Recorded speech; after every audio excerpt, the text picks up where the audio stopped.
Praise the lord. ప్రభు అయిన యేసుక్రీస్తు నామంలో మీకు శుభములు. ఈ దినం కొరకైన దేవుని వాగ్దానము, వారు వేడుకొనక మునుపు నేను ఉత్తరమిచ్చేదను. యెషయా గ్రంథం 65వ అధ్యాయం 24వ వచనం. దేవుడు సర్వశక్తిమంతుడు, సర్వజ్ఞాని. ఆయన తన ప్రజల యొక్క అవసరతను ఎరిగినవాడై ఉన్నాడు.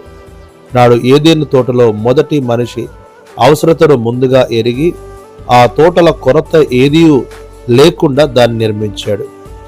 ఇది మనపై ఆయనకున్నటువంటి ప్రేమను తెలియజేయుచున్నది. అంతేకాదు, ఆ మొదటి మనుషునితో దేవుని సహవాసం ఎంతో అద్భుతం. నూతన నిబంధనలో కూడా మీరు మీ తండ్రిని అడగక మునుపే మీకు అక్కరగా ఉన్నవేవో ఆయనకు తెలియను అని వ్రాయబడి ఉన్నది. అంతేకాదు, రాబో 1000 ఏండ్ల పరిపాలనలో కూడా దేవుడు తన ప్రజల అవసరతను ముందుగానే ఎరిగి ఉన్నానని జ్ఞాపకం చేయుచూ ఉన్నాడు. వాక్యం వినుచున్న ప్రియులరా, దేవునితో సహవాసం మన విశ్వాస జీవితానికి ఎంతో అవసరం.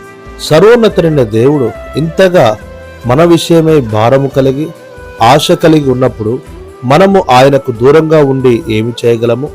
కనుక నీ సమస్త అక్కరలు ఎరిగి వాటిని తీర్చగల దేవునితో నీవు సహవాసం చేయడం ప్రాముఖ్యం. ఈ దినం నుండే దేవునితో సహవాసం చేయుటకు ప్రారంభించు. దేవుడే నీ ప్రతి అక్కర తీర్చును. ప్రభు నీకు సహాయం చేయనుగాక. ఆమేన్.